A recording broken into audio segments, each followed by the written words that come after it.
Dakwah salafiyah ini adalah dakwah yang menyeru kepada Islam yang sempurna. Islam yang Allah Ta'ala syariatnya sempurnakan. Dan jalan kebahagiaan adalah tauhid. Oleh sebab itu semua orang yang mendakwahkan tauhid dan menyeru manusia kepada tauhid, mesti dia akan diberkahi Allah Subhanahu wa Ta'ala.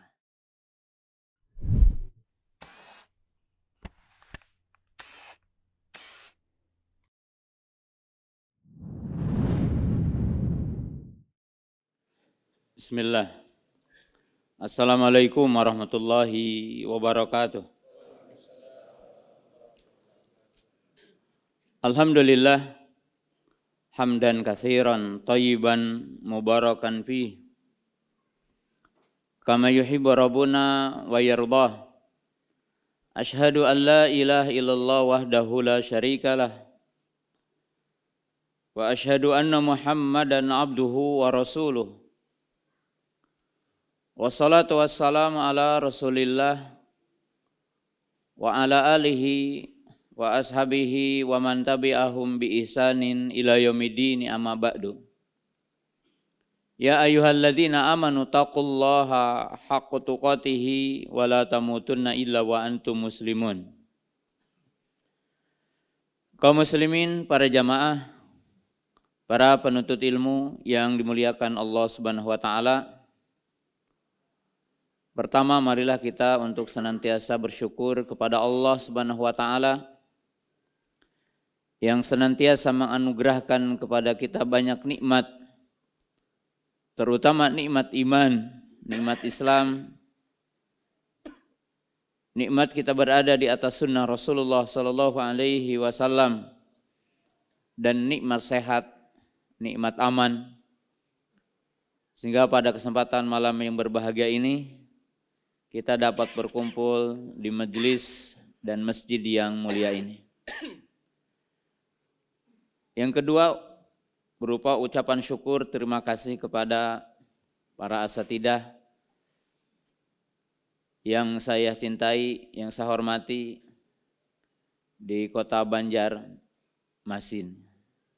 Bukan Banjarsari. Itu Tasikmalaya. Yang telah menjadi wasilah untuk saya bisa berkumpul di sini. Ada Ustadz Khairullah, ada Ustadz Ahmad Zainuddin, dan yang lainnya. Masya Allah, dulu saya ke sini di awal pertama ke sini, belum pada pulang. Sekarang alhamdulillah dakwah penuh berkah, dakwah salaf, dakwah sunnah berkembang di provinsi Kalsel ini, Masya Allah. Dan ini merupakan pertemuan yang keempat atau kedatangan yang keempat ke Kalsel ini, dan di masjid ini pertemuan yang kedua ya, di Masjid Imam Syafi'i.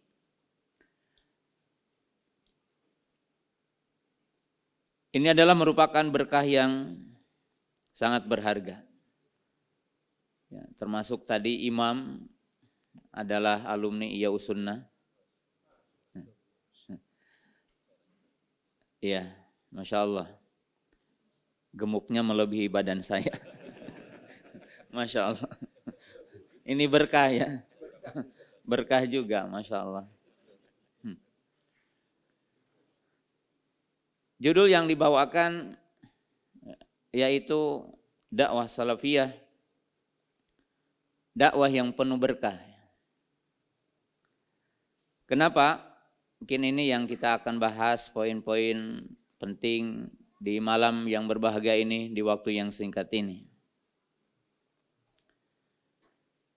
Ad-da'watu as-salafiyah hiya dakwah ila al-Islam al-kamil, ila adinil haq. Dakwah salafiyah ini adalah dakwah yang menyeru kepada Islam yang sempurna. Dan tentunya ini mengandung salah satu berkah terbesar yang Allah Ta'ala anugerahkan kepada umat akhir zaman, kepada Nabi kita Muhammad sallallahu alaihi wasallam dan kepada umat Islam, di mana Allah berfirman, al-yauma akmaltu lakum dinakum wa atmamtu alaikum ni'mati wa raditu lakumul islam madina. Jadi dakwah salaf ini dakwah yang menyeru kepada Islam, yaitu Islam yang sempurna. Islam yang Allah Ta'ala syariatnya sempurnakan. Sebagaimana disebutkan dalam ayat yang tadi, yaitu surah Al-Ma'idah ayat 3. Ayat ini turun di hari Jumat, di Haji Wada, ketika baginda Nabi SAW dengan para sahabat berada di Arafah. Yaumut Tasi min Dzulhijjah, hari yang ke-9 dari bulan Dzulhijjah. Allah telah meridhoi dinul Islam sebagai agama bagi hambanya. Dan Allah Subhanahu wa Ta'ala telah menyempurnakan nikmat untuk hambanya. Dan ini bukan nikmat yang dimaksud adalah nikmat dunia dalam ayat ini, tetapi adalah nikmat Islam, nikmat din, nikmatul hidayah. Maka umat Islam tidak memerlukan kepada fikrah atau sistem dalam hidup kecuali dengan Islam. Karena Islam telah sempurna sebagai sistem kehidupan bagi manusia, bagi umat ini.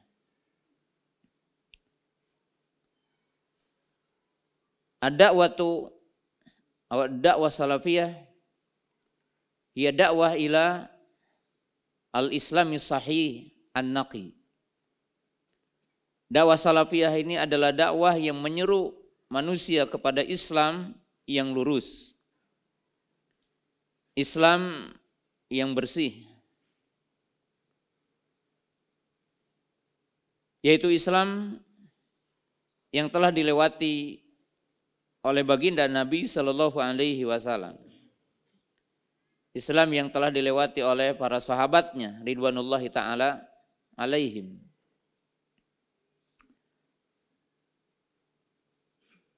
Dan ini adalah dakwah yang mulia ini. Ad-da'watu ilal ilmin nafi wal amali salih. Dan dakwah salafiyah ini dakwah yang menyeru kepada ilmu yang bermanfaat dan menyeru manusia untuk beramal saleh.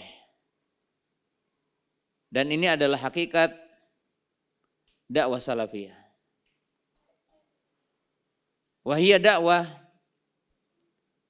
ila al-istima'. Ay ad-da'watu ila istima'i kalimati al-muslimin. Wandabdu tafarruqi fiddin. Dan dakwah salafiyah ini adalah dakwah yang menyeru umat untuk bersatu. Itu bersatu di atas agama, bersatu di atas tauhid, bersatu di atas sunnah. Berdakwah yang menjauhi perselisihan, dakwah yang menjauhi iftiraq, ikhtilaf. Tapi dakwah yang menyeru agar umat ini bersatu di atas kitabullah, di atas sunnah, di atas jamaah yang satu. Itu jamaah ahli sunnah wal jamaah. Wa'tasimu bihablillahi jami'a wa la tafarraqu wa la takunu kalladzina tafarraqu wakhtalafu. Dan inilah dakwah salafiyah bil ikhtisar. Ini definisi dakwah salafiyah secara ringkas. Wahiyya dakwatul haq, yaitu dakwah yang hak. Kemudian dakwah salafiyah ini dakwah yang penuh dengan berkah. Kenapa? Karena dakwah salafiyah ini menyeru manusia untuk mentauhidkan Allah. Dakwah yang menyeru manusia kepada jalan para nabi. Jalan yang menyeru manusia kepada jalannya para rasul. Wahia dakwatut tauhid. Wasabilu sa'adah huwa tauhid. Dakwah salaf ini dakwah yang menyeru manusia ke jalan para nabi, jalan para rasul, yaitu dakwah tauhid. Dan jalan kebahagiaan adalah tauhid. Jalan kemuliaan adalah jalan tauhid. Walidzalika kullu man yad'u ila tauhid yubarikuhumullah. Oleh sebab itu semua orang yang mendakwahkan tauhid dan menyeru manusia kepada tauhid, mesti dia akan diberkahi Allah Subhanahu wa taala. Allah berfirman, alladzina amanu wa lam yalbisu imanahum bidzulmin ulaika lahumul amnu wa hum muhtadun. Orang-orang yang beriman dan tidak mencampur adukan keimanannya dengan kesyirikan, dengan kezaliman, maka bagi mereka keamanan, kedamaian, ketentraman. Oleh sebab itu, Nabi Ibrahim alaihissalam ketika meminta kepada Allah Subhanahu wa taala berupa kedamaian, ketentraman, maka beliau berdoa kepada Allah Subhanahu wa taala agar keturunan dan umatnya tidak menyekutukan Allah Subhanahu wa taala. Faqad qala Allah taala wa idz qala Ibrahimu rabbi ij'al hadza baladan amina wajnubni an na'budal asnam. Oleh sebab itu Nabi Ibrahim berkata, sebagaimana disebutkan dalam surah Ibrahim ayat 35. Dan ingatlah ketika Nabi Ibrahim berdoa kepada Allah, ya Rabb kami, wahai Tuhan kami, jadikanlah kota ini adalah kota yang aman, damai. Artinya penuh dengan keamanan, kedamaian, dan dianugerahi rizki. Lalu beliau berdoa kepada Allah, ya Allah jauhkan aku dan keturunanku, anak dan cucuku dari penyembahan berhala, penyembahan kepada selain Allah Subhanahu wa taala. Dan demikian tauhid adalah jalan kebaikan. Waqad qala Nabi sallallahu alaihi wasallam, sab'una alfan min ummati yadkhuluna al-jannata min ghairi adzabin wala hisabin.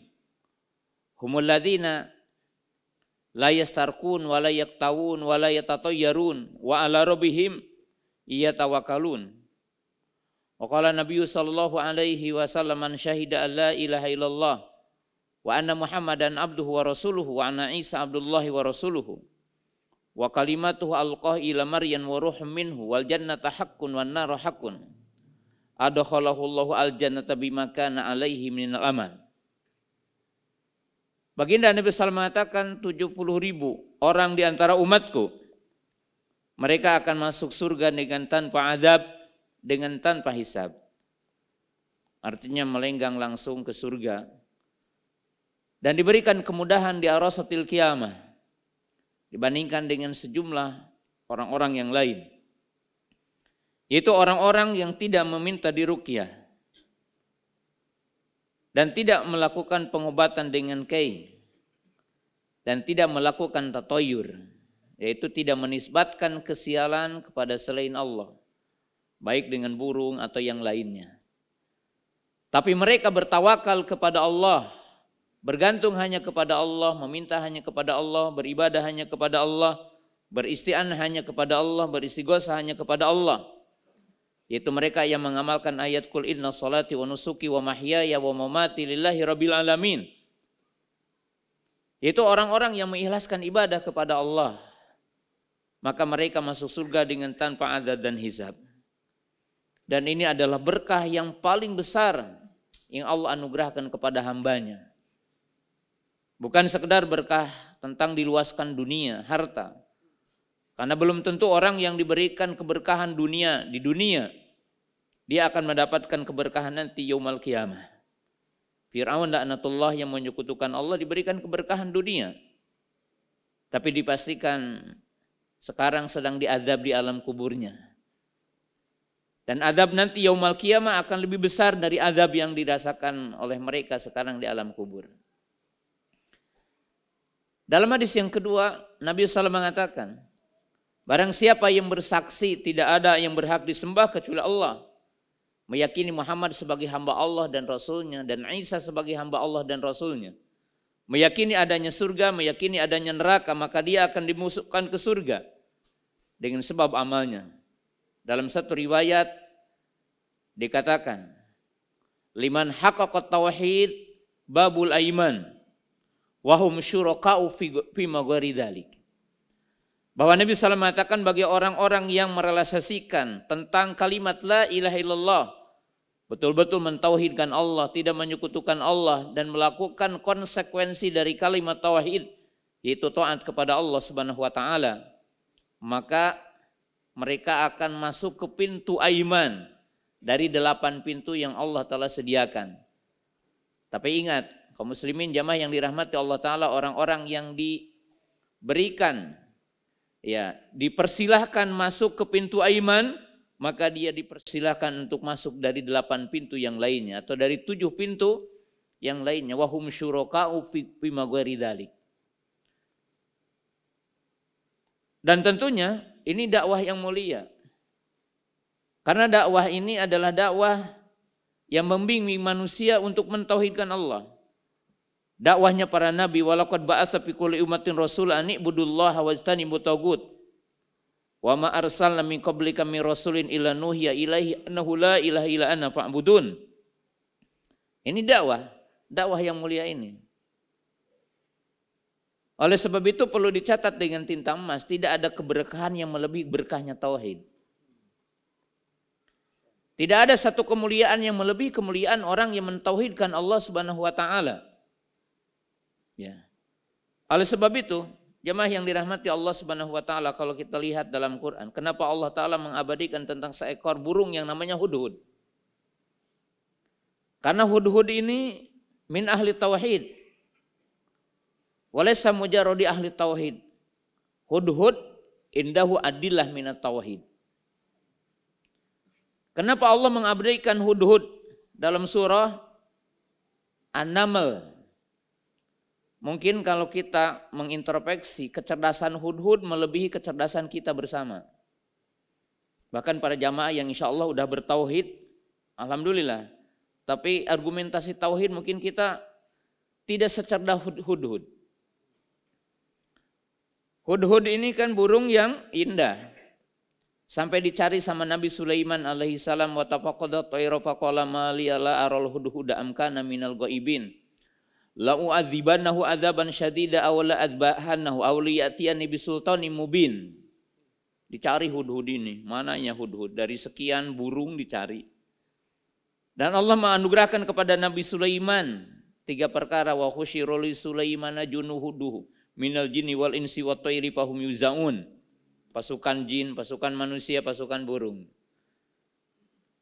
Dan Nabi Sulaiman memiliki leadership yang sangat hebat. Ya, leadership, pemimpin yang hebat, administrator, ya, artinya administrasinya hebat. Karena dikatakan fahum yuzaun, Nabi Sulaiman meminit pasukan jin, pasukan manusia, pasukan burung, dan diberikan tugas yang berbeda satu dengan yang lainnya. Sebagian ahli tafsir menyebutkan kenapa memilih hudhud. Ada sebagian ahli tafsir yang mengatakan karena hudhud itu insinyur. Hudhud itu insinyur. Apa? Dia adalah burung yang tahu di mana mata air. Karena Nabi Sulaiman mencari pasukan bawa pasukan, dan pasukan ini mesti berhenti di tempat yang ada mata air. Ya, walaupun ini dikatakan oleh sejumlah para tafsir lemah tafsir ini ataupun relevansinya gitu. Sebagian para ulama mengatakan itu menunjukkan bahwa pemimpin mencari tahu bawahannya. Ya, kalau antum jadi mudir harus tahu berapa guru ya. Jadi mudir harus tahu berapa muridnya gitu kan. Jangan sampai tidak tahu, hilang gurunya satu nggak tahu dia. Maka Nabi Sulaiman mencari hudhudnya di mana gitu kan. Maka tiba-tiba muncul pamakatha ghairu ba'idin faqala ahattu bima lam tuhit bihi waji'tuka min saba'in binaba'i yaqin. Hudhud ini berani ke raja ya. Tapi jangan dibilang songong ya. Kata Hudhud, wahai Sulaiman, aku tahu sesuatu yang engkau tidak tahu. Aku datang dari negeri Saba dengan berita yang meyakinkan, bukan berita hoak. Dan antum sekarang banyak menyebar hoak ya. Jangan menyebar hoak, terutama ya orang-orang Palestina dapat pahala, kita dapat dosa dengan hoaknya. Itu indah sekali ya. Dia muncul dan membawa berita. Lihat kecerdasan Hudhud. Qala wajadtu imra'atan tamlikuhum wa utiyat min kulli syai'in walaha arsyun adim. Wajadtuha wa qaumaha yasjuduna lisyamsi min dunillah. Wa zayyanahu syaitanu a'malhum fasadahum anisabili fahum la yahtadun. Ala yasjudu lillah alladzi yukhrijul khab'a fis samawati wal ard. Wa ya'lamu ma tukhfuna wa ma tu'linun. Allahu la ilaha illa huwa rabbul arsyil azim. Lihat ya Hudhud ini punya hujjah. Aku mendapatkan satu kerajaan yang pemimpinnya wanita. Jadi Hudhud itu tahu kalau wanita tidak layak jadi pemimpin. Ya, tidak boleh jadi raja. Ya, dia memiliki singgasana mewah dan harta yang banyak. Memang kerajaan Ratu Saba itu tidak jauh beda dengan kerajaan Nabi Sulaiman alaihissalam. Walaupun kerajaan Nabi Sulaiman lebih mewah. Maka tiba-tiba muncul, dia mengatakan aku mendapatkan satu kerajaan yang pemimpinnya wanita. Dia memiliki harta yang banyak dan memiliki singgasana yang mewah. Tapi dia bilang, dia dan kaumnya sujud kepada matahari. Mereka sujud kepada selain Allah. Dan kata Hudhud mereka ditipu daya sama syaitan. Jadi bukan ahlullah, tapi mereka ahlus syaitan. Ya. Lalu apa? Lihat dalilnya. Mestinya sujud kepada siapa katanya? Allah. Siapa Allah itu? Dat yang mengeluarkan segala sesuatu dari langit, dat yang mengeluarkan segala sesuatu dari bumi. Jadi Hudhud tahu zat yang berhak disembah, zat yang berhak diminta adalah yang bisa memberi. Zat yang menciptakan, zat yang mengatur, yang memberi. Mungkin para bapak kalau ditanya arasy itu apa? Mungkin kita belum tahu arasy itu apa. Hudhud tahu arsyul azim. Arasy itu disifati dengan al-azim. Allahu la ilaha illahu. Allah zat satu-satunya yang berhak disembah dan tidak boleh yang lainnya. Siapa dia? Rabbul arsyil azim. Rabb yang memiliki arasy yang agung, yang menciptakan memiliki arasy yang agung. Itu argumentasi tauhid. Makanya Allah mengabadikan kisah itu dalam surah An-Naml. Agar kita tahu bahwa ahlu tauhid hatta binatang itu dimuliakan oleh Allah. Dan ini keberkahan. Karena yang diberitakan di dalam Al-Quran imma ahlus syar, imma ahlul khair. Ya Allah menceritakan orang yang seburuk-buruk manusia, diantaranya adalah Fir'aun laknatullah. Dan yang lainnya. Maka dakwah salaf dinamakan dakwah berkah. Karena mengajarkan sepenting-penting dalam kehidupan manusia. Mengajarkan hal yang paling urgen dalam kehidupan manusia. Bahkan perlu dicatat dengan tinta emas. Orang yang tidak mengajarkan tauhid berarti tidak mengajarkan Islam. Jadi orang yang tidak mengajarkan tauhid adalah orang yang tidak mengajarkan Islam. Karena dikatakan lubul Islam. Inti dari Islam, pokok dari ajaran Islam adalah tauhid.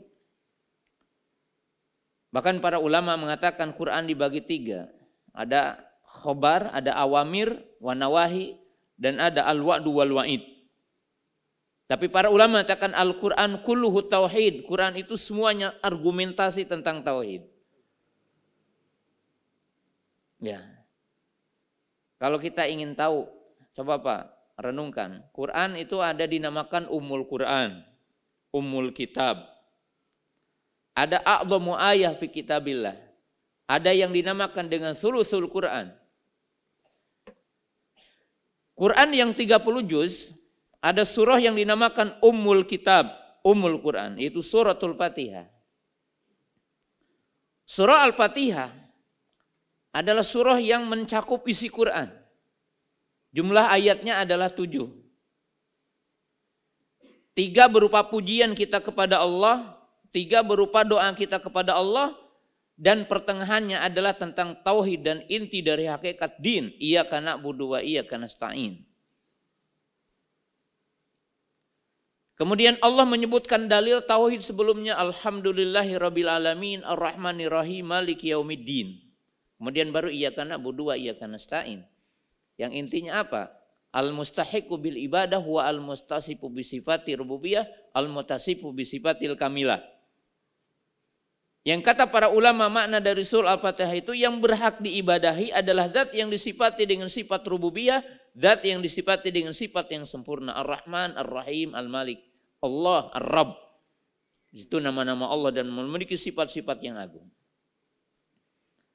Sementara 3 ayat berikutnya menjelaskan turuk al-ibadah ilallah, at-tariqu ibadatillah, yaitu jalan ibadah kepada Allah. Dengan apa? Dengan Islam, dengan kitabullah, dengan sunnah, cara kita beribadah kepada Allah. Ihdinas siratal mustaqim siratal ladzina an'amta alaihim ghairi maghdubi alaihim waladdallin.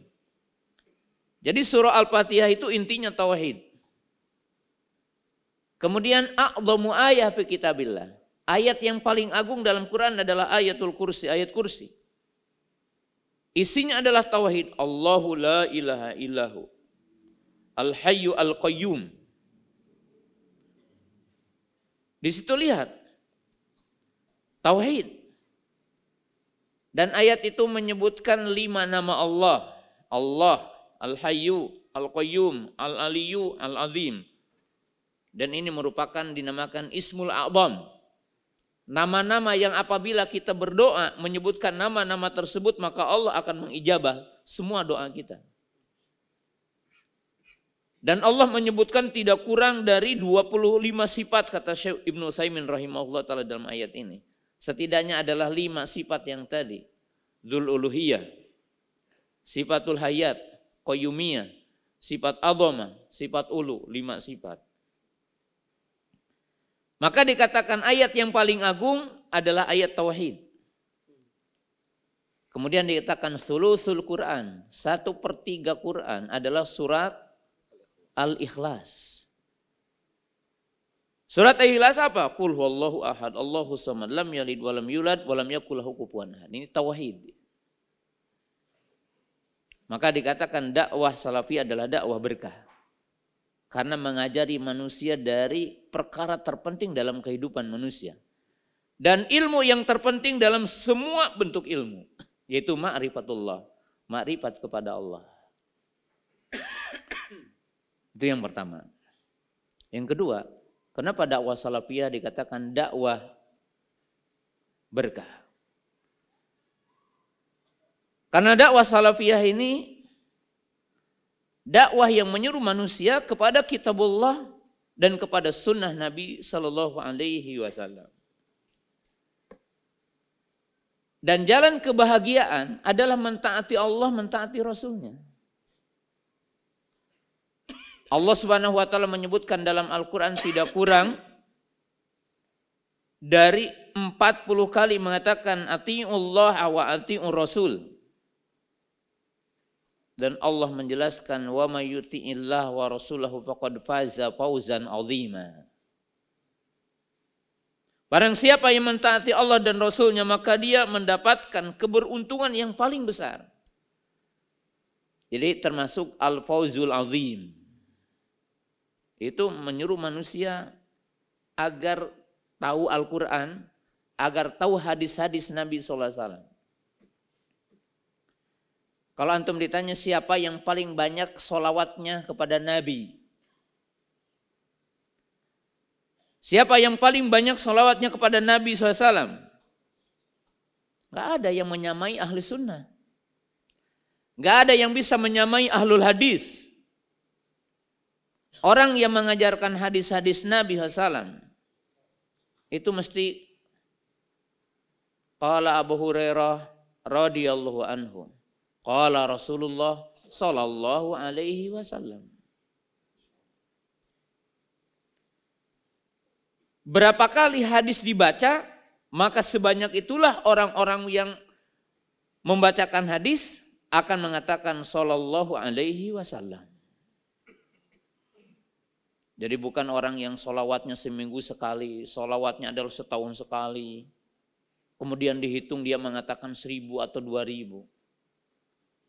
Tetap tidak akan bisa mengalahkan ahlul hadis. Tidak bisa mengalahkan ahli sunnah.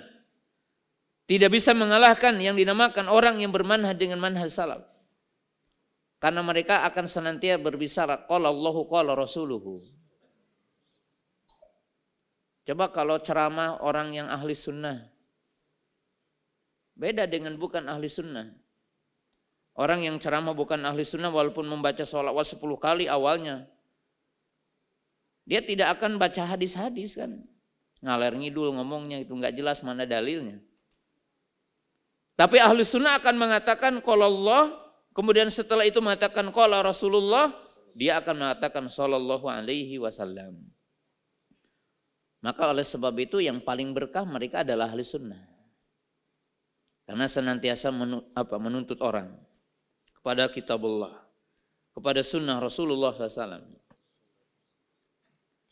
Dan tidak ada keberkahan yang paling mulia dalam hidup kecuali berkahnya kita bersama Quran. Bagaimana tidak berkah? Orang setiap hurufnya diberi pahala kan itu. Bagaimana tidak diberkahi hidup orang yang melaksanakan Quran? Orang yang melaksanakan kehidupan dengan Quran itu berkah hidupnya. Inna hadal Quran yahdi allati hiya aqwan. Dzalikal kitabu la raiba fihi hudal lil muttaqin.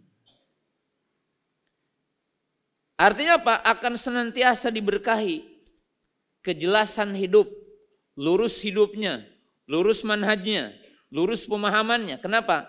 Senantiasa dia dibimbing dengan Quran. Karena tadi dikatakan dalam surah Al-Isra, inna hadzal Qur'ana yahdi lillati hiya aqwam. Ya. Dan ini Quran. Kemudian orang yang hidup dengan sunnah berkah. Akan senantiasa merasakan kenikmatan hidup dengan sunnah itu. Oleh sebab itu Nabi SAW mengatakan fa innahu man ya'ish minkum ba'di fasarah tilafan katsira fa alaikum bisunnati wa sunnatil khulafi rasyidin al-bahdiyin addu 'alaiha bin nawajid. Wa qala Nabi sallallahu alaihi wasallam satabtariqu ummati ila salasin wa sab'ina firqatan kulluha finnari ila wahida. Qalu wahima al-wahida ya Rasulullah, qala makana alaihi al-yauma wa ashabi. Jadi lihat bagaimana orang-orang yang mendakwahkan Quran dan Sunnah tidak diberkahi. Kenapa? Karena mereka menunjukkan orang ke jalan keberkahan. Lihat kata Nabi SAW, umatku akan berpecah belah menjadi 73 golongan. Dan semuanya terancam dengan api neraka. Kecuali satu. Siapa yang satu ini? Orang yang diberkahi siapa? Siapa yang seperti aku hari ini, mengikuti aku hari ini dan mengikuti para sahabatku. Mereka adalah ahlu sunnah. Barang siapa yang hidup setelahku, maka ia akan melihat perselisihan yang banyak. Ikhtilaf yang banyak. Semuanya akan terseret kepada fitnah ikhtilaf kecuali yang satu. Siapa? Orang yang berpegang teguh kepada sunnahku dan sunnah para khulafa ar-rasyidin al-mahdiyin. Makanya para bapak, para jamaah, ikhwan yang dimuliakan Allah Ta'ala. Para ulama terdahulu mengungkapkan rasa gembira ketika berada dalam sunnah. Tidak berarti ulama salaf tidak mengungkapkan rasa syukur ketika dapat nikmat dunia. Tapi tidak disebutkan dengan riwayat-riwayat ya. Kenapa? Karena bersyukur atas nikmat dunia, orang awam pun tahu, oh ini nikmat gitu. Tapi terkadang kita tidak tahu di sana ada yang nikmat yang abadi, adalah nikmat sunnah, nikmat Islam. Coba lihat ini kepada 3 kaul ulama terdahulu, sahabat, tabi'in dan seterusnya, mengungkapkan rasa syukur ketika mendapatkan nikmat sunnah. Ya, di dalam Al-Quran Allah Subhanahu Wa Taala ya menyebutkan dengan berulang-ulang tentang keutamaan kita mengikuti Al-Quran dan Sunnah Nabi Sallallahu Alaihi Wasallam. Maka jalan keselamatan itu hanya satu, yaitu mengikuti Al-Quran dan Sunnah. Dan dakwah salafiyah adalah dakwah yang menyeru kepada jalan yang terbaik. Jalan yang menyebabkan setiap orang itu akan mendapatkan berkah penjagaan dari Allah Subhanahu wa taala.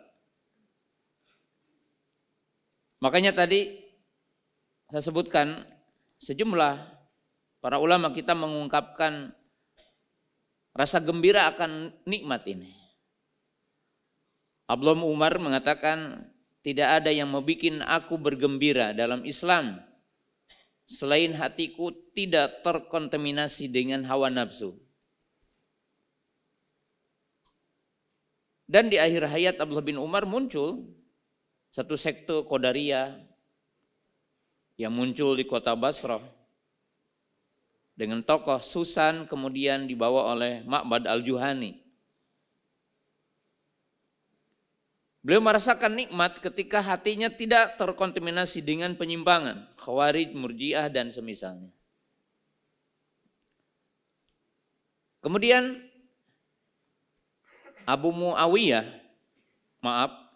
Aliyah rahimahullahu ta'ala berkata, beliau mengatakan, qara'tu al-muhkama ba'da wafati nabiyikum bi ashri sinin fawajadtu fihi ni'mataini azimataini faqala an yahdiyanallah lil Islam walam yaj'alni haruriyan. Aku membaca al-muhkam, artinya membaca Al-Quran, dan aku mendapatkan di dalamnya 2 nikmat yang aku tidak tahu nikmat yang mana yang lebih besar di antara keduanya. Yang pertama, Allah menunjukkanku kepada Islam. Aku bukan Yahudi dan aku bukan Nasrani. Aku bukan Majusi, tapi aku Muslim. Yang Allah berfirman, inna dina indallahil Islam wa may yabtaghi ghairul islami dina falyuqbala minhu wa huwa fil akhirati minal khasirin. Tapi beliau menyebutkan yang kedua, dan Allah tidak menjadikan aku haruri, tidak menjadikan aku khawarij, yang dikatakan oleh Nabi yamrukuna minad-din kama yamruku samu minar ramya. Nikmat orang berada di atas Islam dan sunnah. Nah, dakwah salafiyah ini menggiring orang, menyeru orang dan mengajak orang untuk komitmen dengan sunnah. Yang ketiga, ucapan Yusuf ibn al-Asbad. Beliau berkata, kana abi Qadariyan wa akhwali rawafid fa anqadiyanallahu bi Sufyan fa hamalani ala sunnah. Bapakku bermadhab Qadariyah, jadi bapaknya menyimpang. Paman-pamannya bermadhab Rafidhah, Syiah. Aku tidak belajar kepada bapakku dan aku tidak belajar kepada paman-pamanku. Allah memberikan taufik hidayah, aku bertemu dengan Sufyan ibn Uyainah, maka beliau membawaku kepada sunnah. Lihat, para ulama dulu itu mengungkapkan nikmat berkah tentang sunnah. Ketika mereka ketemu dengan ulama ahli sunnah, mereka mengungkapkan kebahagiaannya. Dan ini wajib antum ungkapkan kebahagiaan ketika antum dapat guru ahli sunnah. Nikmat. Karena ini berkah yang tidak ada tandingannya. Tidak ada bandingannya dengan semua nikmat-nikmat dunia. Yang ketiga, kenapa dakwah salafiyah dakwah berkah? Karena dakwah ini mengajak manusia untuk sampai kepada ridha Allah. Jadi dakwah yang menyuruh manusia untuk mendapatkan ridha Allah. Kita tahu ayat yang paling populer, Allah berfirman, was-sabiqunal awwaluna minal muhajirin wal ansar walladzina taba'uhum bi ihsan radhiyallahu anhum wa radu'an wa adalahum jannatin tajri tahtahal anhar khalidina fiha abada dzalikal fawzul azim. Jadi dakwah salafiyah ini dakwah yang menyeru kita bersama untuk mendapatkan ridha Allah. Orang-orang yang terdahulu dari muhajir dan ansar, lihat di sini, dan orang-orang yang mengikuti mereka dengan baik. Maka Allah ridho kepada mereka dan mereka ridho kepada Allah. Dan Allah menyediakan bagi mereka surga, jannat, surga. Karena surga itu ada 4 ya. Maka dikatakan jannah, jannat, jamak. Waliman khafa maqama rabbih jannatan wa min dunihima jannatan. Qala Nabi sallallahu alaihi wasallam jannatani min dhahabin aniyatuhuma wa ma fiha wa jannatani min fiddatin aniyatuhuma wa ma fiha.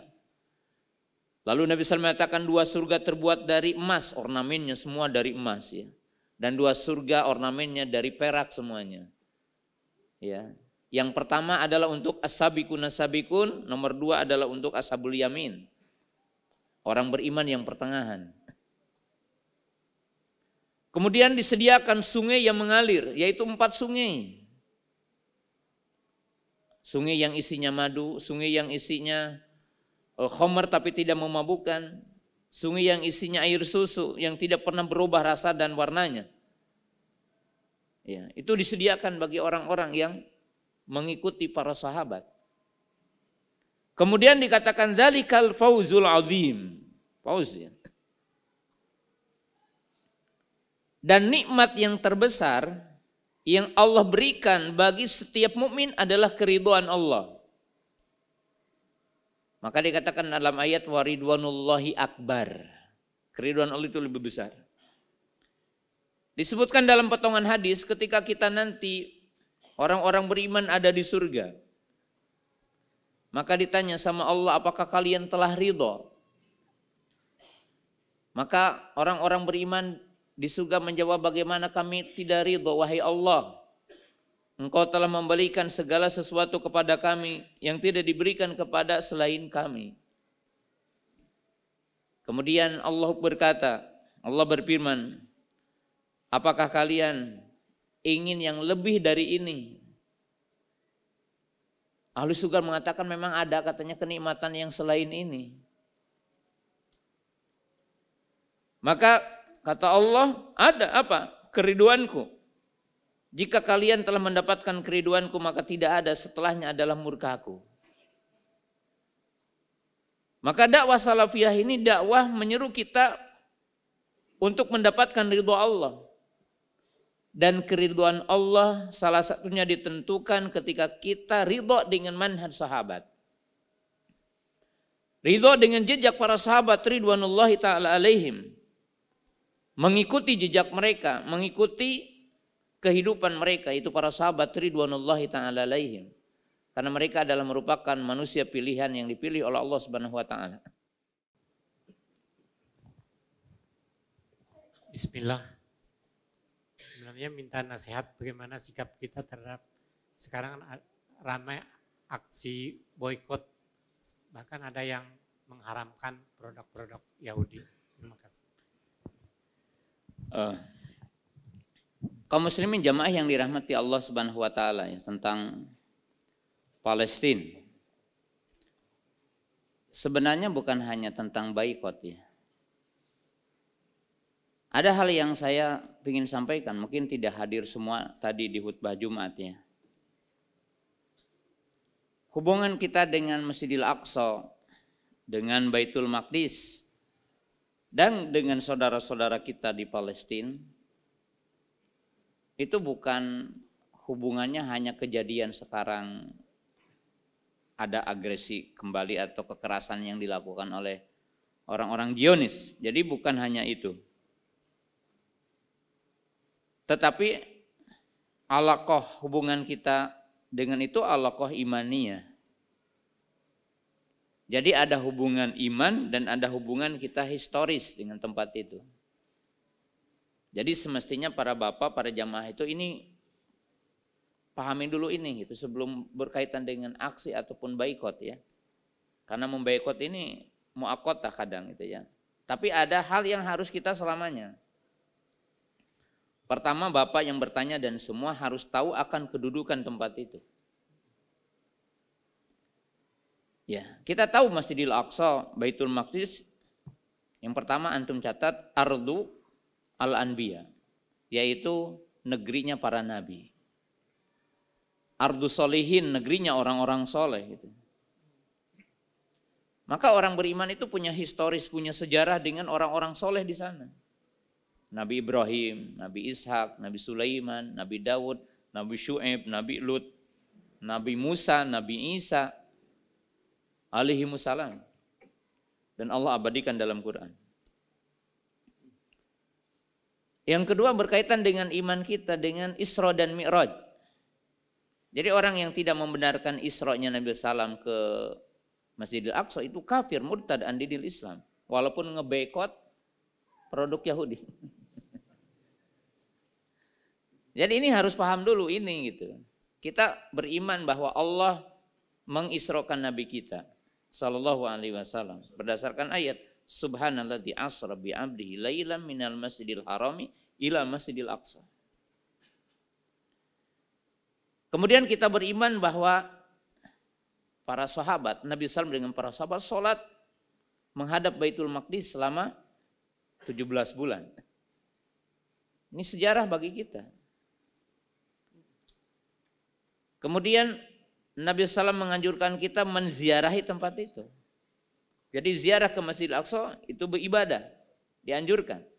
Dan kita diperintahkan sholat di sana. Sholat di sana. Jadi ini menunjukkan keutamaan. Keimanan bahwa Nabi Isa akan turun di Menara Putih di sekitar Masjidil Aqsa, Baitul Maqdis. Itu iman yang wajib kita imani. Kemudian keimanan berikutnya bahwa Masjidil Aqsa, Baitul Maqdis itu akan dikuasai oleh umat Islam di akhir zaman. Dan orang Yahudi sebesar apapun kekuatan dan sebanyak apapun konco-konconya Yahudi itu akan dikalahkan dan akan terusir dari tempat itu. Kita beriman dengan iman yang sempurna. La taqumu sa'ah hatta yuqatilal muslimun al-yahud faqala syajaru wal hajaru ya Abdullah ya muslim hadal yahud uqtulhu. Ini keimanan. Yang wajib kita apa? Imani. Tentang apa? Palestina. Dan antum tidak perlu bertanya Hamas atau Fatah atau apa ya. Karena qadiyah Palestina, qadiyah hadihil ummah. Permasalahan Palestina itu adalah permasalahan umat. Pemimpin-pemimpin Islam, setiap muslim itu dihitab Allah untuk memerdekakan Palestina. Karena kewajiban semua umat Islam. Walaupun tentunya kewajiban itu bertahap-tahap. Ya. Tapi perintah itu diperintahkan. Seperti kita diperintahkan jihad secara umum.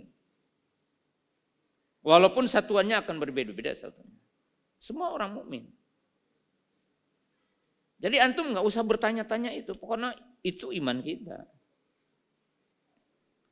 Tapi kalau kita bertanya setelah itu faktanya kita hari ini apa sih? Gitu kan?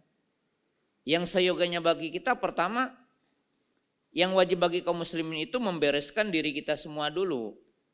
Karena antum saya tidak akan bisa jadi penolong dan tidak layak jadi penolong kalau kita juga tidak memiliki perangkat untuk menolong. Apa perangkat untuk menolong? Adalah ketakwaan kita kepada Allah. Bereskan dulu umat Islam itu agamanya gitu kan ya. Karena musibah yang menimpa kepada ahlu Palestina dan menimpa kepada kita semua, termasuk apa yang kita rasakan di Indonesia, dari munculnya pemimpin-pemimpin yang tidak adil adalah berkaitan dengan dosa kita semua. Karena Allah tidak mungkin akan memilih pemimpin yang baik dari orang-orang yang tidak baik. Kaifa takunu yuwali alaikum, bagaimana kalian, demikianlah pemimpin-pemimpin kalian, kan gitu. Maka kita sempurnakan ketakwaan kita, kedekatan kita kepada Allah, agar doa kita diijabah Allah. Yang kedua, baru kita mendoakan mereka dengan lisan kita dalam sholat, sujud, tasyahud, atau di tempat-tempat yang lain. Ketiga, kita tidak boleh omong doang. Ya. Yaitu apa?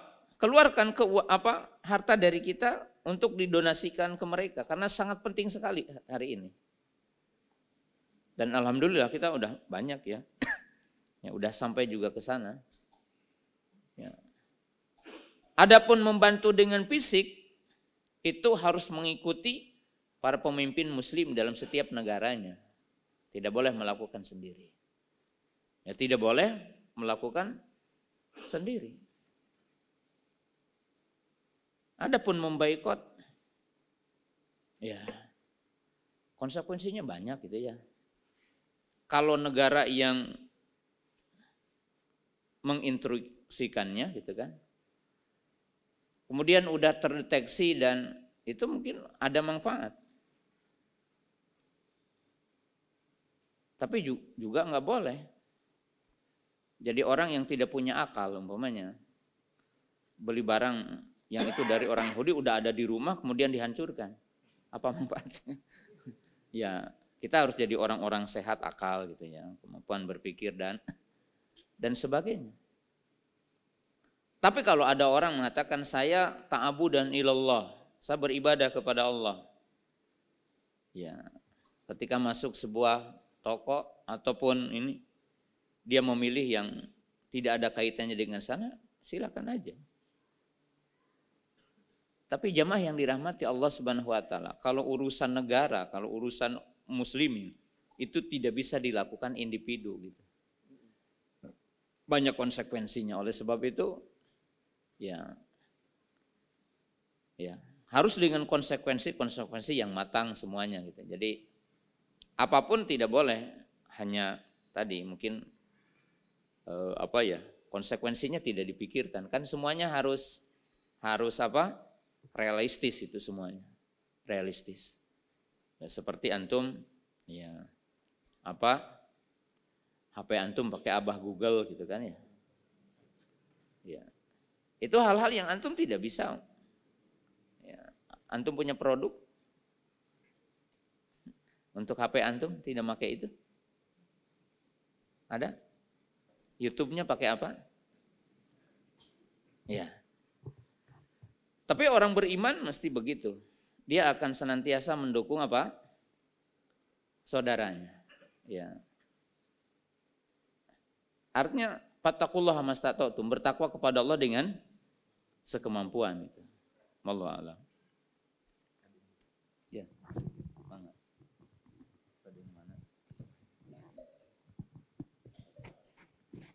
Ya, silakan masih mau bertanya. Silakan. Kita tolong Mike.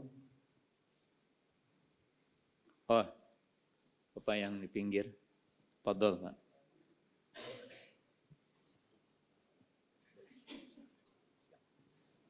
Setelah ini ikhwan ini akhwat yang bertanya insyaallah.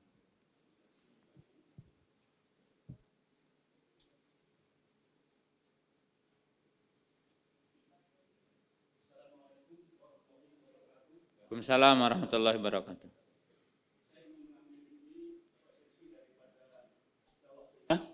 Intinya adalah tauhid. Yang jadi pertanyaan inti saya adalah, ini dalam keumatan ya, bahwa sunnah itu untuk seluruh umat. Apakah ada secara nasional atau secara daerah evaluasi tentang dakwah tauhid? Kalau tidak salah secara dalil, Nabi itu menyampaikan kepada sahabat-sahabat menyampaikan kepada kawan-kawannya, keluarganya sebagainya, sehingga para sahabat itu kuat keimanannya, tauhidnya. Nah, sejauh mana kita bisa mengevaluasi ini? Mudah-mudahan secara nasional ada info ini. Terima kasih. Assalamualaikum warahmatullahi wabarakatuh. Masya Allah. Nih yang jamaah ini nanti harus dievaluasi sama saya, tanya-tanya satu-satu. Kalau lulus berarti udah pinter-pinter. Iya, bahwa dakwah atau kita belajar itu memang bertingkat-tingkatnya orang belajar. Satu, kita memang paham ya bahwa generasi terbaik adalah generasi sahabat. Kenapa generasi sahabat itu menjadi generasi terbaik gitu ya? Karena mereka itu punya kompetensi menjadi terbaik gitu. Beda dengan kita, mohon maaf ya nanti termasuk penanya juga. Para sahabat itu pertama abaru kuluban. Jadi memang hatinya bersih gitu.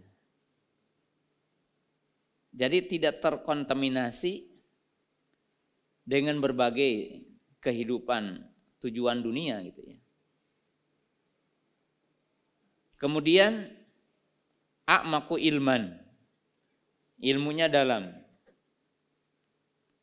Kan kalau para bapak hari ini, mohon maaf, kata orang itu kita itu kan lola, ngaji loadingnya lama gitu. Kalau para sahabat itu diberikan utudakaan, mereka diberikan kecerdasan yang memang lebih gitu ya. Coba aja kalau saya berikan contoh ya, sahabat itu Wa'il ibnu Hujrin, Malik ibnu Hairis, Abu Humaid As-Sa'idi. Ini sejumlah sahabat yang mempraktekkan sholat Nabi, artinya mempraktekkan sifat sholat Nabi. Kan sangat jeli gitu. Menjelaskan bagaimana takbiratul ihram, tangannya sampai mana gitu kan. Karena jelinya mereka. Kalau kita kan belajar itu ya alhamdulillah udah dengar juga kan itu ya. Beda dengan sahabat. Menjelaskan hadwaman kibaihi ala puruni udunaihi. Sejajar dengan bahunya, sejajar dengan ujung telinganya. Madan tangannya di ghair mubtarisin wala qabdihima, tidak direnggangkan dan tidak dikepalkan, itu sampai diserinci seperti itu. Sahabat Nabi itu kalau bahasa orang Jawa Barat mencerongi Nabi, apa ya bahasa Indonesianya? Jadi Nabi SAW itu dilihat betul gitu sholat itu, memperhatikan dengan seksama itu. Ya kalau bahasa Sunda itu enak gitu. Maaf. Coba ya, ketika tasyahud aja, fawadha'a yadahul yumna ala fahdihil yumna wa wadha'a yadahul yumna ala fadhihi awadha'a yadahul yusra ala fadhihil yusra. Itu disebutkan. Faqabadul hinsir wal binsir, beliau itu melipat jari manis dan ya kelingking. Wa halqa halqatan bil wusta wal ibham. Beliau melipat jari membikin lingkaran jari tengah dengan ibu jarinya. Wa asyara bi usbu'ihi. Coba gitu. Jadi para sahabat itu kan wasilah ilmu gitu. Maka Allah memberikan kompetensi yang cukup gitu. Untuk bisa ini. Ya. Tapi kalau umat setelah mereka itu memang berbeda. Ya seperti kita, mohon maaf, yang duduk di sini gitu ya. Yang kalau nanti di rumah ditanya apa yang disebutkan oleh Ustaz Abu Qatadah tadi, ya mending mungkin yang bisa menyebutkan pokok-pokoknya, apalagi menghafal dengan dalilnya yang tadi saya sampaikan. Ya itu mungkin nggak bisa dihitung jari gitu. Tapi tetap berkah dalam ilmu itu. Yang penting tahu bahwa dakwah salaf itu berkah. Dalil-dalilnya itu cukuplah. Bahkan ada kalimat Pak, yang penting duduk di majelis taklim, walaupun bali ngalehek nggak apa-apa gitu. Sambil apa? Apa ya? Sambil merem itu pun apa-apa, masih ada berkah kalau duduk di majelis ilmu itu. Itu berkah itu, berkah. Tapi kalau dakwah salafiyah ini kan dakwah yang udah Tadi kalau dievaluasi, masya Allah gitu kan. Sekian persen udah paham tentang tauhid. Walaupun kalau disuruh berdalil tidak seperti sahabat. Kalau ingin ditanya ya para santri gitu. Insya Allah di Kalsel ini dulu saya kesini belum ada pesantren. Sekarang udah ada berapa?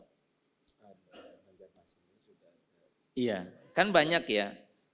Muridnya kemarin malam aja 280 gitu ya, yang ikhwannya gitu kan. Itu ada di Intan Ilmu. Insya Allah kalau ditanya kam aqsamu tauhid, paham ya? Berapa pembagian tauhid? Rububiyah, uluhiyah, asma wa sifat. Insya Allah paham ya. Jadi telah menyeluruh.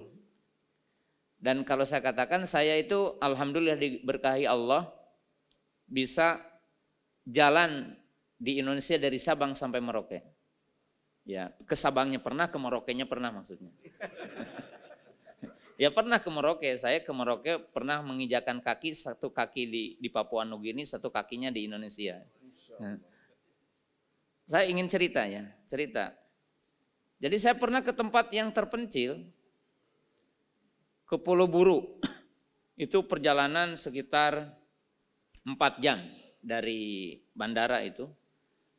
Dan perjalanannya tidak beraspal, yaitu tanah bersama batu-batu itu yang saya lewati, itu banyak masih orang ateis.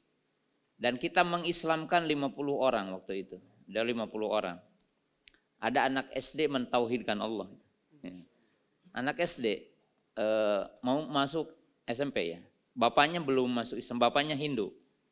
Ya, waktu itu dialog sama saya, kata beliau, Islam dengan Hindu itu sama-sama baik. Ya saya nggak bantah di waktu itu. Oh iya.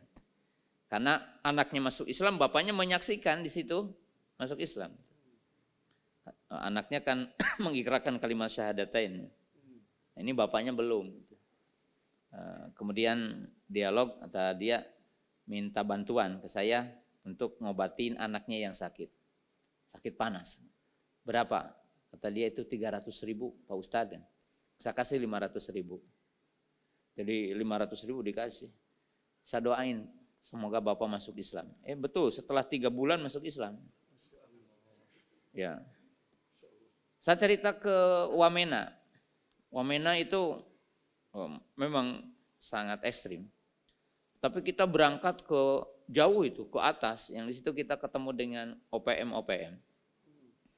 Ada komunitas Muslim yang saya ke sana cuma mengajari surah Qul Huwallahu Ahad.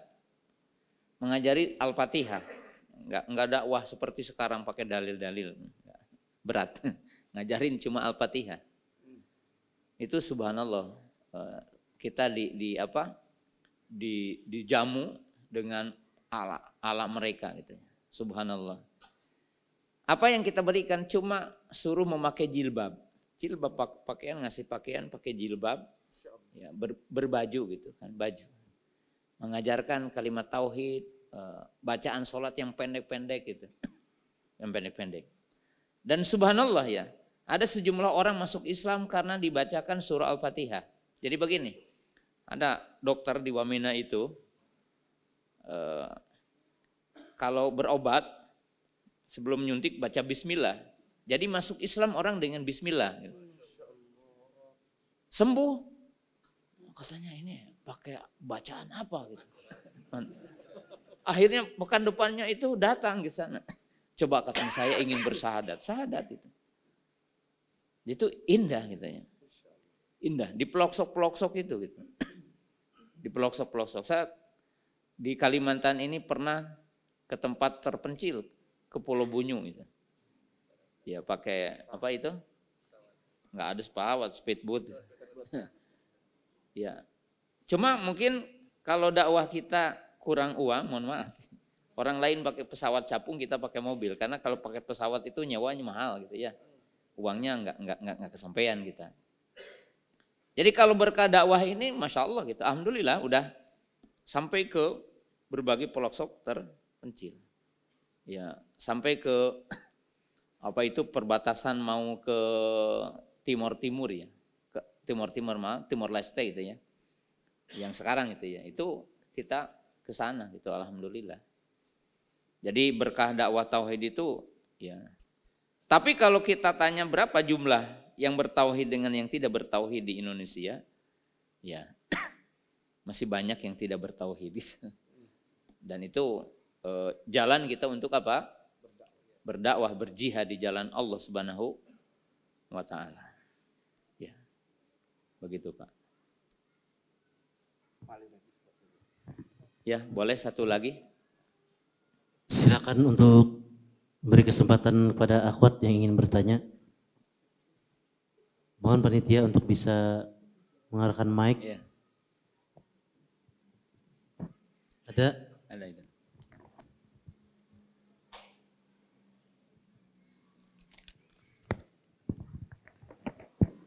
Enggak ada. Iya, silakan.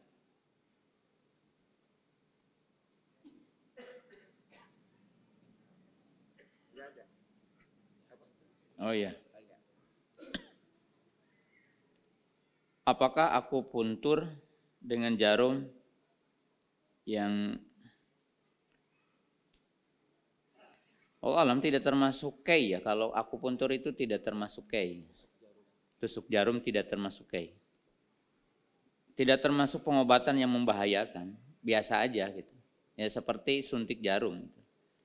Ya kalau kei itu kan besi dipanaskan dan memang kalau tepat, kalau tidak tepat ya bisa mematikan memang gitu ya kalau itu.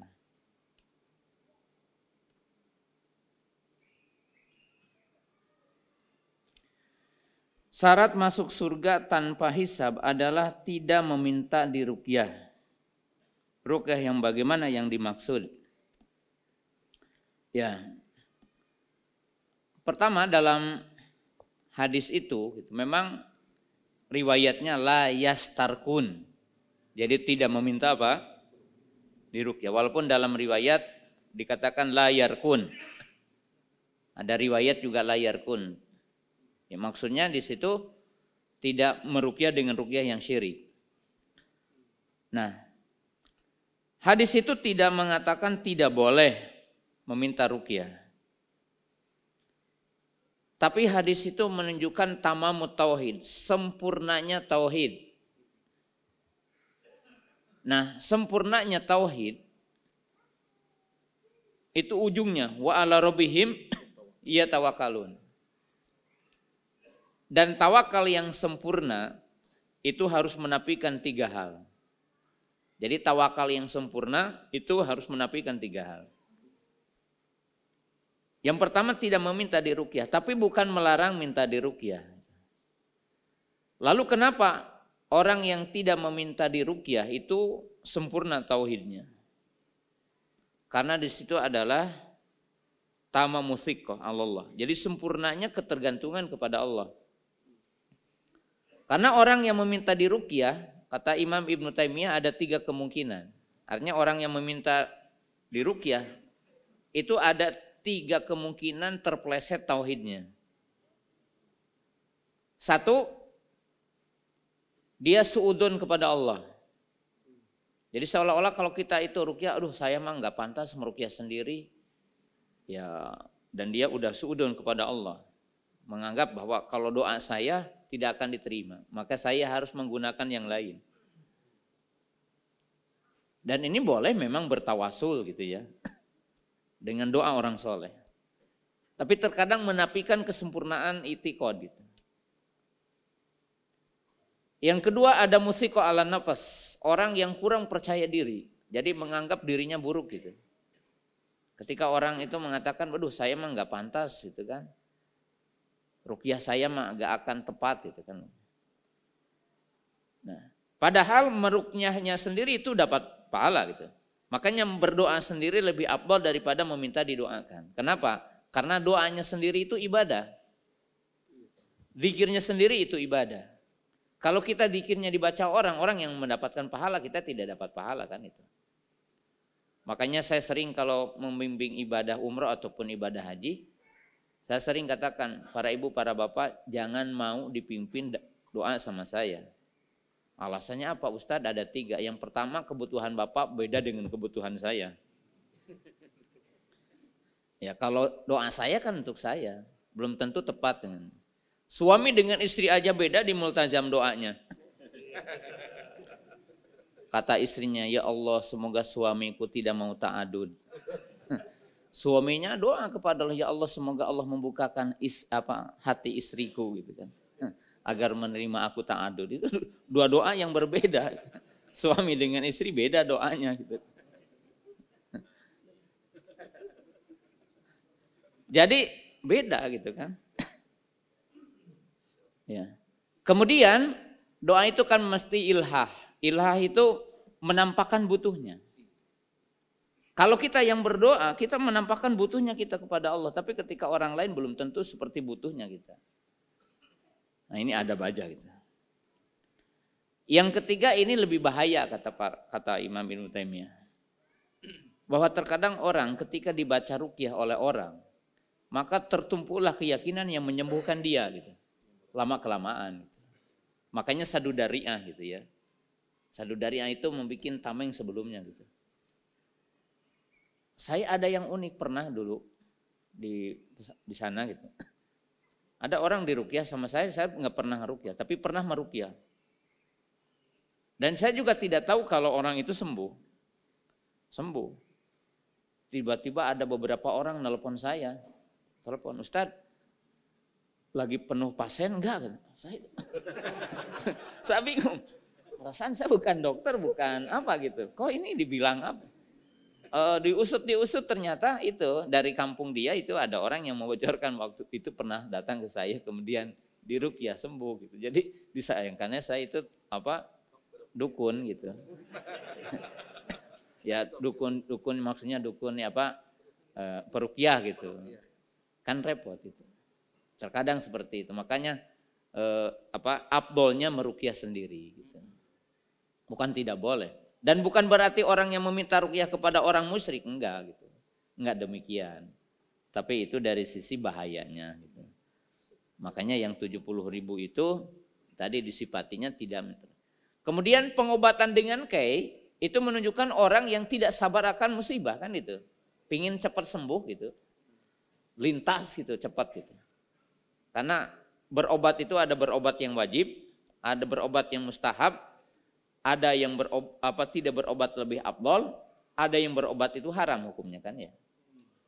Ya contohnya apa? Kalau kita tanya dokter, Pak kalau nggak pakai obat nggak, mas sembuh sehari juga.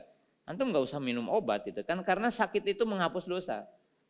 Kalau cuma flu gitu nggak usah antum harus beli obat-obatan ya. Di samping juga minum obat kadang-kadang jadi penyakit yang lain kan itu ya. Kalau selama kita itu fisik kita itu cuma keluar ini ya nggak usah harus beli kan itu. Ya artinya kalau bisa sabar gitu itu afdol kan gitu. Sebagian para ulama mengatakan karena apa? Karena penyakit itu menghapus dosa. Terakhir ketika ada sahabiah datang kepada Nabi SAW yang suka apa itu? Ayan. Dia meminta kepada Nabi SAW mendoakan. Ya. Maka Nabi SAW mengatakan isobarti palakil jannah. Kalau engkau sabar dengan musibah ini, dengan penyakit ini bagimu surga. Wa in syi'ti da'utu laki, kalau kamu mau juga didoakan saya akan doakan. Maka wanita itu mengatakan saya akan sabar akan musibah ini, tapi tolong doakan ketika aku ini pingsan, ya kena ayan itu tidak melorot kainku, maka didoakan itu. Berarti ada orang yang memilih sakit, ya dan sabar atasnya, karena menghapus apa? Menghapus dosa. Dan itu poin-poin yang harus kita paham. Ya barangkali demikian apa yang saya bisa sampaikan di malam yang berbahagia ini. Halo, satu lagi Ustaz. Oh ya silakan. Silakan. Mangga, Assalamualaikum warahmatullahi wabarakatuh. Waalaikumsalam warahmatullahi. Mohon nasihatnya Ustaz, bagaimana caranya agar kita bisa istiqomah dalam dakwah salaf yang penuh berkah sesuai dengan tuntunan Nabi. Insyaallah. Itu ya. Nanti kasih hadiah bukunya besar ya. Ibu yang dimuliakan Allah Subhanahu wa taala dan para bapak, para jamaah.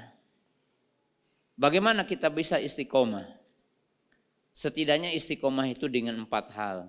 Pertama, al-juhdu fi talabil ilmi nafi. Langkah yang pertama tentunya kita bersungguh-sungguh dalam mencari ilmu. Karena tidak ada istiqomah tanpa ilmu. Gitu ya. Artinya kita harus rajin di majelis ilmu. Harus rajin talaki mencari ilmu. Itu adalah langkah yang paling pokok. Yang kedua adalah al-julus ma'al ulama. Kita tidak boleh terpisah dari orang alim hidup ini. Ya. Maka kata Imam Syafi'i, kamu jangan tinggal di suatu negeri yang tidak ada 4 hal katanya. Kalau ada 4 hal tinggal di tempat itu. Dan ini sumber kehidupan katanya. Yang pertama, imamun adil, tempat yang ada pemimpin yang adil. Yang kedua, ada orang alim yang membimbingmu ke surga. Ketiga, ada dokter yang membimbingmu untuk sehat. Yang keempat katanya ada air yang mengalir yang kamu bisa hidup. Kan ini sumber kebahagiaan orang kan itu. Ya, jadi kita tidak boleh hidup tanpa orang alim. Karena mereka yang akan membawa kita ke surga. Yang ketiga adalah berteman, berkumpul dengan orang-orang soleh. Ya, punya suami yang soleh, punya erti yang soleha. Catat para pemuda ya, tidak ada anugerah yang lebih agung setelah Allah menganugerahkan iman dan Islam daripada istri yang soleha. Sama juga untuk perempuan. Ya, kalau kita udah dapat iman, cari ya nikmat setelahnya adalah suami yang soleh. Ya. Kemudian yang keempatnya, yang terakhirnya apa? Ya kita berdoa dan beristiadah kepada Allah. Berdoa meminta hidayah, petunjuk, istiqomah. Ya muqallibal qulub sabit qalbi ala dini. Rabbana la tuzigh qulubana ba'da idh hadaitana wa hab lana min ladunka innaka antal wahhab. Ya itu doa kita. Ya, doa minta hidayah ketika kita duduk di antara 2 sujud. Rabbik pilli ya. Wahdini kan kita minta. Ya. Sebagai penutup ada yang unik dalam kehidupan kita ya. Saya pernah ditanya ibu-ibu, Ustadz boleh enggak meminta rizki ketika sholat? Ya, kata saya, Bu, mohon maaf, hari ibu suka baca doa enggak ketika duduk di antara 2 sujud? Iya tuh Pak Ustadz baca. Berarti ibu tidak paham apa yang dibaca. Kenapa? Kan doa. Rabbik pilli, warhamni, wajburni, wahdini, warzukni ya. Di antara doanya kan warzukni. Kenapa ibu nanya kok minta rizki? Kan itu ibu minta rizki, warzukni. Ya Allah berikan aku rizki gitu kan ya. Kemudian ibu pernah tahu hadis yang diajarkan oleh Nabi SAW diantaranya adalah doa dalam sholat subuh. Ya, kalau dubur berarti tasyahud ya minimalnya apa? Allahumma inni as'aluka ilman nafi'an wa rizqan thayyiban wa amalan mutaqabbala. Ini menunjukkan begitu banyak orang yang sholat tapi tidak paham apa yang dibaca dalam sholat. Maka pantas doanya tidak diijabah karena dia tidak tahu apa sih isi doanya. Nah disinilah wajib kita belajar ilmu itu dengan mendalam ya. Minimalnya bacaan sholat itu ngerti apa artinya ya. Apa yang kita minta dalam sholat itu apa aja gitu. Itu mesti kita dalami ya. Kaum muslimin jamaah yang dirahmati Allah Subhanahu wa taala, demikianlah materi di malam yang berbahagia ini. Mudah-mudahan kita diberikan taufik oleh Allah Subhanahu wa taala berada istiqomah di atas manhaj salafus saleh. Subhanakallahumma bihamdika asyhadu an la ilaha illa anta astaghfiruka wa atubu ilaik. Assalamualaikum warahmatullahi wabarakatuh. Terima kasih. Jazakumullahu khairan wa barakallahu fikum. Video ini dibuat atas partisipasi dari donasi Anda. Semoga menjadi amal jariah bagi Anda semuanya.